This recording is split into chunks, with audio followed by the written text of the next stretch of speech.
নমস্কার, দেখছেন জিও পলিটিক্সে। আমি বাবুল সিএজ। ইউরোপিয়ান ইউনিয়নের সাথে ভারতের ফ্রি ট্রেড অ্যাগ্রিমেন্ট অর্থাৎ এফটিএ হয়ে গেছে আজকে। যে জায়গায় আমেরিকা সর্বদাই ট্যারিফের কথা বলতেন, এই জায়গায় এসে ইউরোপিয়ান ইউনিয়নের সাথে ভারতের মধ্যে যে বাণিজ্য চুক্তি এফটিএ সম্প্রতি 18 বছরের আলোচনার পর চূড়ান্ত হয়েছে আজকে 27শে জানুয়ারি। তার মানে আজকে আনুষ্ঠানিকভাবে ঘোষণা করা হয়েছে এটি ভারতের সবচেয়ে বড় এফটিএ হিসেবে পরিচিতি লাভ করবে এবং প্রধানমন্ত্রী নরেন্দ্র মোদী এটাকে মাদার অফ অল ডিলস বলে অভিহিত করেছেন, মানে সমস্ত ডিল এর জননী। চুক্তির মূল বৈশিষ্ট্যগুলো, চুক্তিতে প্রায় 90% এর বেশি পণ্যের ওপর শুল্ক হ্রাস এবং অপসারণের বিধান তৈরি করা হয়েছে, যা টেক্সটাইল, ফার্মাকিউটিক্যালস, ইঞ্জিনিয়ারিং, তারপরে আইটি সেক্টর যে আছে সেইগুলোর উপর বিশেষ করে গুরুত্ব দেওয়া হয়েছে, যাতে এই ক্ষেত্রগুলিতে মানে ভারত এফটিএ এর যে সুবিধা সেটা পেয়ে লাভবান হয়। এটি বাণিজ্য ও বিনিয়োগ বৃদ্ধি করবে, সেটা তো আমরা বুঝতেই পারছি। এবং এমন কিছু কিছু জিনিস বাদ দেওয়া হয়েছে যেগুলো ভারতীয় যে কৃষিক্ষেত্র সেটাতে একটু লাভজনক হবে, যেখানে 2025 এর অর্থ বছরে দ্বিপাক্ষিক বাণিজ্য $136.50 বিলিয়ন ছিল এই দুটো দেশের, এবং ভারতের রপ্তানি মানে থেকে যে পাওয়া $50 বিলিয়ন এর পরে বাড়তে পারে, সেটা মানে সম্ভাবনা দেখা দিচ্ছে। কৃষি এবং দুগ্ধজাত পণ্যের মতো যে সংবেদনশীল ক্ষেত্র, সেই ক্ষেত্রগুলোকে বাদ দেওয়া হয়েছে, কারণ এগুলোতে লসের পরিমাণ অনেক সময় থাকে। দেশীয় কৃষকদের স্বার্থ রক্ষার জন্য মানে কিছু কৃষি পণ্যের ওপর এফটিএ চুক্তি হয়েছে। ইউরোপীয় যে কোম্পানিগুলো সেগুলো ভারতের বাজারে যাতে তারাও মার্কেট পায় এবং তারাও তাদের বিভিন্ন যে সরঞ্জাম, বিশেষ করে automobile, Volkswagen, Mercedes, wine, spirit এবং প্রক্রিয়াজাত যে খাদ্য, শুধু যে আমাদের পণ্যগুলোই ইউরোপিয়ান ইউনিয়নের মধ্যে ঢুকবে আর আমরাই শুধু যে বাজার পাবো সেটা না, তাদেরকেও আমরা কিন্তু এখানে নিয়ে আসছি, সেই রকম ডিল কিন্তু হয়েছে। তাদের কোম্পানিগুলো এখানে আসবে, বিশেষ করে automobile, Volkswagen, Mercedes, wine, spirit এবং যেসব প্রক্রিয়াজাত খাদ্য রয়েছে সেই প্রক্রিয়াজাত খাদ্য কিন্তু সেখান থেকে ভারতে ঢুকবে, অর্থাৎ এইগুলোর দাম আরও সস্তা হবে। ভারতের পক্ষে শক্তিশালী বিনিয়োগ, সুরক্ষা পরিষেবা খাতে অ্যাক্সেস এবং দক্ষ কর্মীদের চলাচল আরও সহজ হবে, মানে যাতে স্মুথলি সব কাজগুলোই হয়। এই আলোচনা থেকে একেবারে ক্লিয়ার যে শক্তি এবং ডিজিটাল অবকাঠামোতে ইউ বিনিয়োগ বাড়াবে ভারতের।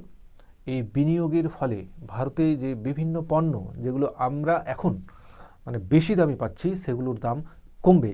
বিশ্বব্যাপী ট্রাম্পের ট্যারিফ যুদ্ধের যে প্রেক্ষাপট, সেই প্রেক্ষাপটের কিন্তু দ্বিতীয় প্রতিদ্বন্দ্বী হিসেবে আমরা পেয়ে গেছি সেই ইউকে। ভারতের যে বৈদেশিক বাণিজ্য, সেই বৈদেশিক বাণিজ্যকে একটা রপ্তার দেবে। ভারতের সব থেকে বেশি সুবিধা হবে বিশেষ করে টেক্সটাইল, ফার্মাকিউটিক্যালস, আইটি সেক্টর এবং ইঞ্জিনিয়ারিং যে পণ্য, সেই পণ্যগুলো রপ্তানি করতে। এই এফটিএ চুক্তির ফলে ভারতের যে বিনিয়োগ সেটা প্রায় $100 বিলিয়ন বেশি পৌঁছে যাবে বলে ধারণা করা হচ্ছে। তবে এটাও মনে করা হচ্ছে যে এটা $136 বিলিয়ন বেশিও চলে যেতে পারে। মানে কত বড় একটা ভারতের পক্ষে এটা সুযোগ যে এফটিএ ভারতের এত বড় জনসংখ্যার একটি দেশে, মানে ভারত ওই দেশে কোনো পণ্য নিয়ে যাবে এবং ওই দেশ থেকে কিছু পণ্য নিয়ে আসবে, এর ফলে ভারতের তো সুবিধা হবেই। এই এফটিএ চুক্তির ফলে ভারতের 90% যে পণ্য সেটা ইউরোপিয়ান ইউনিয়নের বাজারে যাবে। ভারতের যে বৈদেশিক বাণিজ্য এবং বৈদেশিক মুদ্রা অর্জনের যে পথ সেটা আরও সুগম হবে। চলুন এই বিষয়ে একটা সংবাদপত্রের কাট আউটকে পড়ে নেওয়ার চেষ্টা করি। Delivering security in insecure world, বড় একটা কথা বলেছেন ভারতের জন্য, যে পুরো ওয়ার্ল্ডটাই হচ্ছে ইনসিকিউর এবং তার জন্য সিকিউর বা সিকিউরিটি ডেলিভারি এখন প্রচেষ্টা চলছে, সেটা ভারতের পক্ষ থেকে হোক বা ইউরোপিয়ান ইউনিয়নের মাধ্যমে হোক।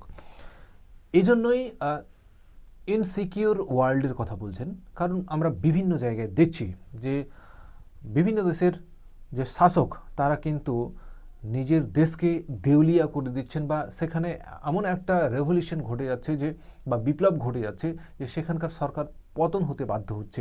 নেপালের ক্ষেত্রে ধরুন, বাংলাদেশের ক্ষেত্রে ধরুন, তারপরে ইরানের ক্ষেত্রেও একটা চলছে, পাকিস্তানের ক্ষেত্রে ধরুন, তারপর আফগানিস্তানের ক্ষেত্রে ধরুন, আফগানিস্তানেও কিন্তু এরকম একটা পতন হয়েছে যখন থেকে আমেরিকার যে সৈন্যবাহিনী সেটা চলে যায়, আবার নতুন করে তারা রিস্টাবলিশ করেছে।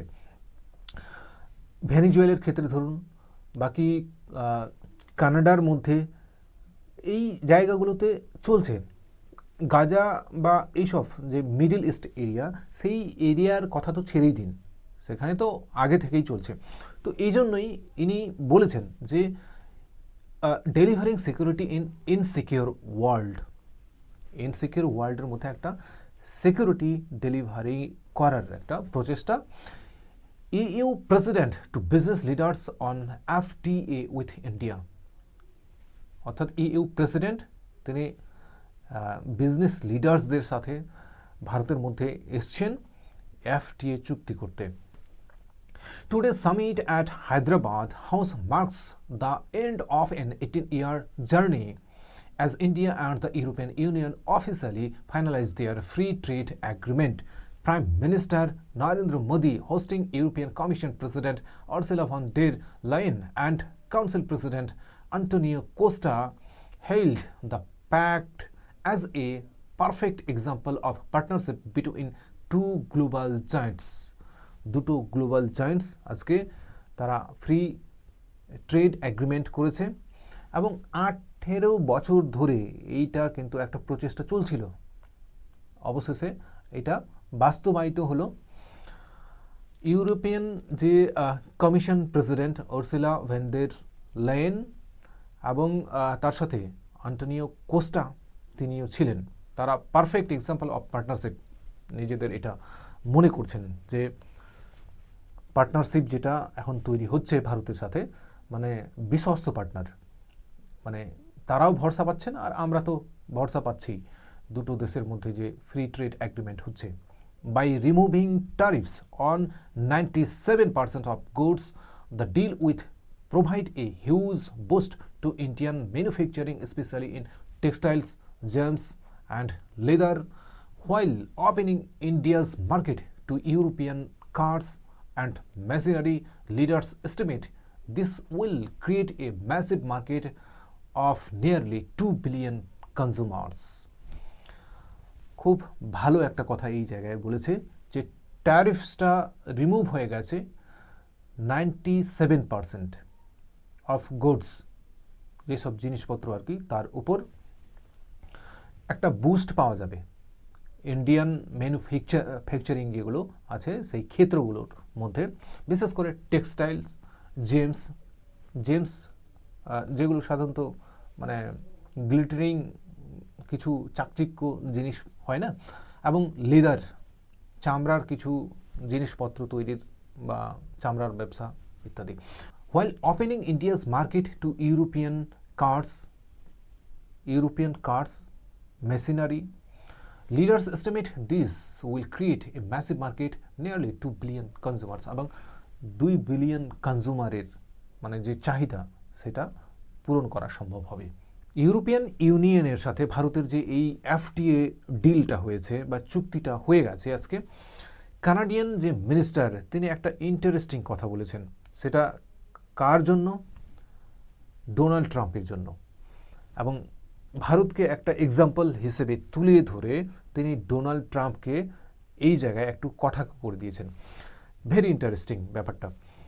Canadian minister takes veiled dig at hegemon Trump over India EU pact. ট্রাম্পকে কামান দেখে দিয়েছেন এই জায়গায়, যে ট্রাম্প যে হিসেবে হুটহাট ডিসিশন নিচ্ছেন, মানে বিশেষ করে ট্যারিফ বা যেসব ইউরোপিয়ান কান্ট্রিগুলো ওই যে বিরোধিতা করেছিল গ্রিনল্যান্ডকে যাতে আমেরিকা দখল করে না নেয়, সেই সব দেশগুলো এবার ভারতের ডিল করা শুরু করেছে ফ্রি এফটিএ। মানে তারাও বিশ্বাসটা হারাচ্ছে ট্রাম্পের মানে প্রতি। কানাডার যে এনার্জি অ্যান্ড ন্যাচারাল রিসোর্সেস এর মিনিস্টার, তিনিও পরিষ্কার একটা ধারণা দিয়েছেন যে তাদের যে ডিলটা হয়েছে ভারত এবং ইউরোপিয়ান ইউনিয়নের, সেটা একেবারে পারফেক্ট। এটা নিয়ে ভারত লাভবান যে হবে এটা একদম নিশ্চিত। ভারতের ইকোনমি যে একটা বুস্ট পাবে সেটাও নিশ্চিত। আপনারা দেখবেন আজকে আজকে যে জিডিপি চলছে ভারতের, আজকে লিখে নিন, এটা আপনারা লিখে নিন খাতায়, আজকে যে জিডিপি চলছে ভারতের, সেই জিডিপিটা আগামী বছর দেখবেন একবার গুগলে সার্চ করে, আজকেরটা লিখে নিয়ে গুগলে আগামী বছর সার্চ করে দেখবেন, দেখবেন অলমোস্ট বুস্ট পেয়েছে। আমি আজকে বলে দিলাম এটা। তা অপরদিকে অন্যান্য দেশগুলো কিন্তু এই ধরনের প্ল্যাটফর্ম তারাও খোঁজার চেষ্টা করে, কিন্তু সেটা পাচ্ছে না, কারণ লিডিং পার্সনের অভাব। এখন আমেরিকা যে হিসেবে আবার ভারতকে মানে প্রেশার দিত, ইকোনমিক্যালি প্রেশার, যে ট্যারিফ লাগিয়ে দেবো, সেক্ষেত্রে ভারতের একদিক থেকে নেগেটিভ হলেও সেটা কিন্তু এখন পজিটিভে চলে গেছে। মানে ডোনাল্ড ট্রাম্পের কিছু আগ্রাসন নীতি হিতে বিপরীত ওর জন্য হচ্ছে, কিন্তু আমাদের সেটা মানে বিপরীতে হিত হয়ে যাচ্ছে।